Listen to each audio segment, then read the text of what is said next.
Hello friends, स्वागत है आप सभी का हमारे YouTube channel winners education point पर। आज हम चर्चा करेंगे हमारे कुछ पॉलिटी के 3 मार्कर और 6 मार्कर पर।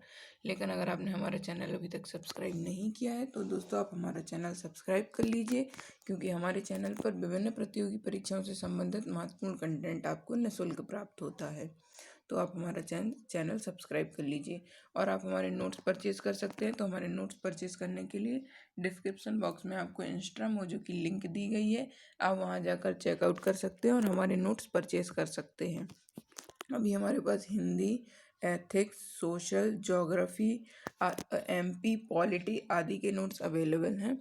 तो उनकी लिंक आपको डिस्क्रिप्शन बॉक्स में दी गई है, आप वहाँ जाकर इंस्टा मोजो पर चेकआउट कर सकते हैं और हमारे नोट्स परचेज़ कर सकते हैं। अब हम चर्चा करते हैं हमारे पहले 3 मार्कर पर, जो कि है किचन कैबिनेट। तो औपचारिक रूप से निर्णय लेने वाली सर्वोच्च संस्था, औपचारिक रूप से निर्णय लेने वाली सर्वोच्च संस्था होती है किचन कैबिनेट। इसमें 15 से 20 महत्वपूर्ण मंत्री शामिल होते हैं। इसका प्रमुख प्रधानमंत्री होता है। अनौपचारिक निकाय मंत्रियों के साथ साथ मित्र व परिवार के सदस्य इसमें शामिल होते हैं। ये ब्रिटेन में प्रचलित अवधारणा है। अब है संविधान सभा। इसके बाद है संविधान सभा के कार्य। इसके बाद है प्रारूप समिति BN राव। इसके पश्चात है संविधान संशोधन की प्रक्रिया। तो भारतीय संविधान के भाग 20 के तथा अनुच्छेद 268 में इसका उल्लेख किया गया है। भाग 20 तथा अनुच्छेद 368 में संविधान संशोधन प्रक्रिया का उल्लेख किया गया है, जिसका उद्देश्य है संविधान को प्रगतिशील एवं प्रासंगिक बनाए रखना। संविधान को प्रगतिशील एवं प्रारंभिक बनाए रखने के उद्देश्य से संविधान संशोधन की प्रक्रिया आवश्यक है।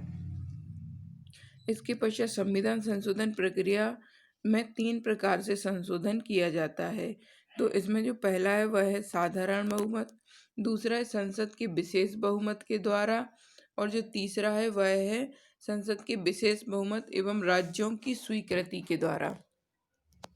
तो साधारण बहुमत के अंतर्गत उपस्थित व मतदान करने वाले सदस्यों की आधे से अधिक संख्या, उपस्थित व मतदान करने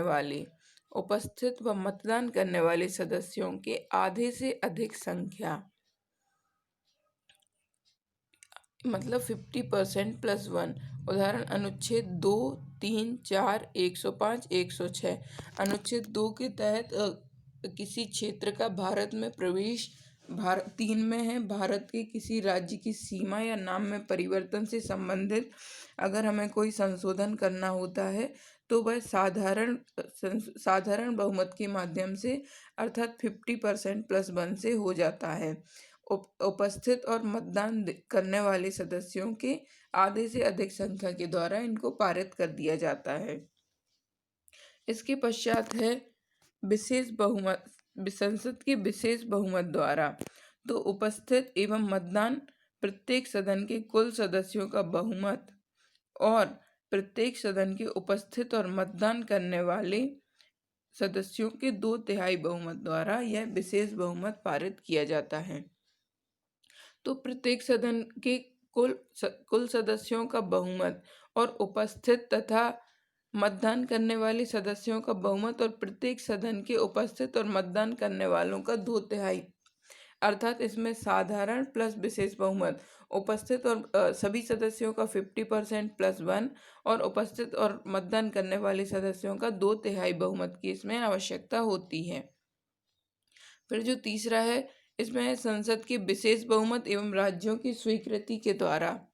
तो संसद के विशेष बहुमत एवं कम से कम आधे से अधिक राज्यों की सहमति से संघात्मक ढांचे से जुड़े उपबंधों में, जैसे 7वीं अनुसूची से संबंधित कोई संशोधन है, या राष्ट्रपति का निर्वाचन संबंधी कोई संशोधन है, या GST से संबंधित कोई संशोधन है, तो उसमें संसद के विशेष बहुमत और राज्यों की स्वीकृति आवश्यक होती है।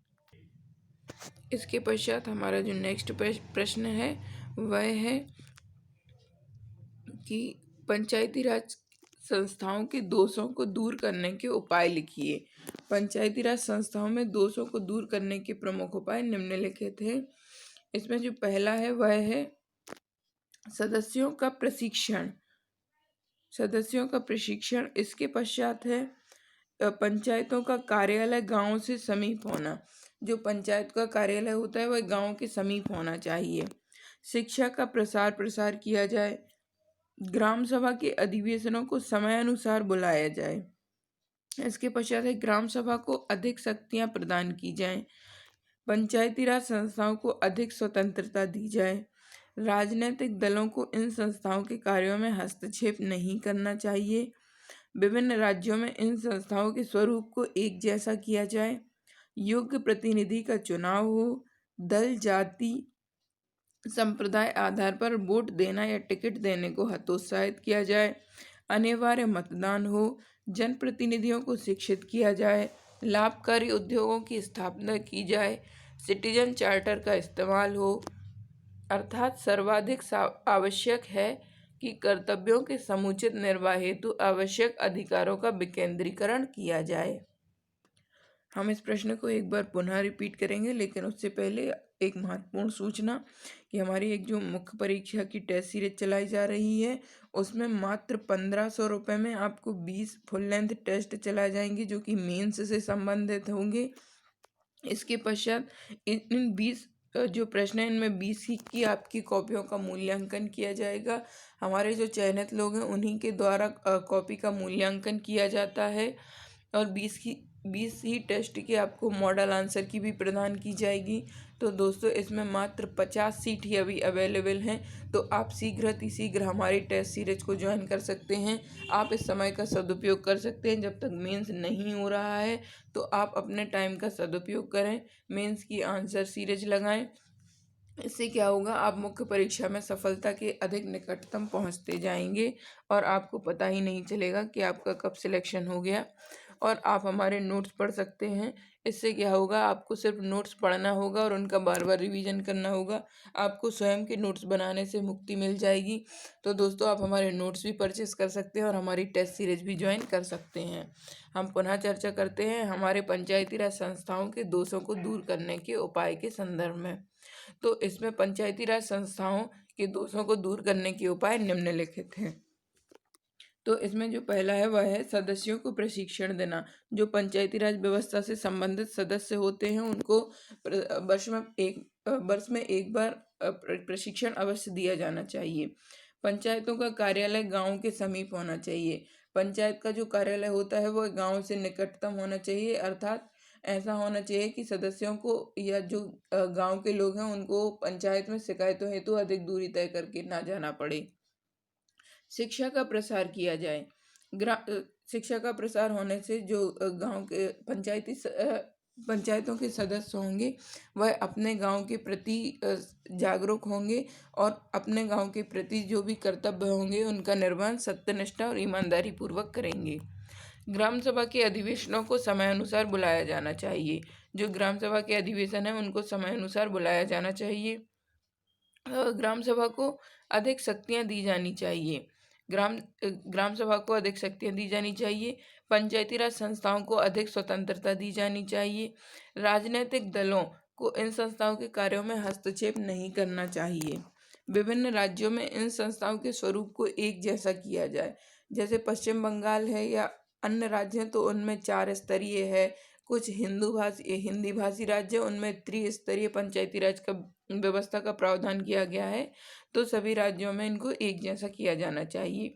योग्य प्रतिनिधि का चुनाव किया जाना चाहिए। दल जाति संप्रदाय के आधार पर वोट देना या टिकट देने को हतोत्साहित करना चाहिए। अनिवार्य मत देना चाहिए। जनप्रतिनिधियों को शिक्षित किया जाना चाहिए और लाभकारी उद्योगों की स्थापना की जानी चाहिए और सिटीजन चार्टर जो है उसका इस्तेमाल किया जाना चाहिए। अतः सर्वाधिक आवश्यक है कि कर्तव्यों को सुनिश्चित निर्वाह हेतु आवश्यक अधिकारों का विकेंद्रीकरण किया जाए। तो दोस्तों इस प्रकार से हमारे ये पॉलिटी के नोट्स बनाए गए हैं जिसमें हमने सभी टॉपिकों को कवर किया है। आप देख सकते हैं पिछड़ा वर्ग आयोग के प्रमुख कार्य भी हमने इसमें लिखे हैं। ये आतंकवाद के विषय में भी हमने जानकारी इसमें प्रदान की है। संयुक्त राष्ट्र संघ से संबंधित संपूर्ण जानकारी आपको इसमें उपलब्ध कराई गई है। सीमा सुरक्षा की चुनौतियां और उनका प्रबंधन किस प्रकार से किया जा सकता है यह भी हमने आपको अपने नोट्स में बताया गया है। और दोस्तों एक महत्वपूर्ण सूचना यह भी है कि हमारी एक प्रारंभिक परीक्षा की टेस्ट सीरीज चलाई जा रही है, जिसमें मात्र 1,000 रुपये में आपको 100 FLTs प्रदान किए जाते हैं, जिससे आपके 10,000 प्रश्न कवर होते हैं। और दोस्तों, जो प्रारंभिक परीक्षा होती है उसमें सफलता का मूल मंत्र यही है कि आप जितने ज़्यादा से ज़्यादा वस्तुनिष्ठ या MCQ सॉल्व करेंगे, जितने से ज़्यादा FLTs लगाएंगे, आप सफलता के उतने ही करीब पहुंचते जाएंगे। तो दोस्तों, हमारी टेस्ट सीरीज को परचेस करना ना भूलें, हमारे चैनल को ज़रूर से ज़रूर सब्सक्राइब करें और हमारे वीडियो को लाइक और शेयर करना ना भूलें। धन्यवाद दोस्तों, मिलते हैं अगले वीडियो में।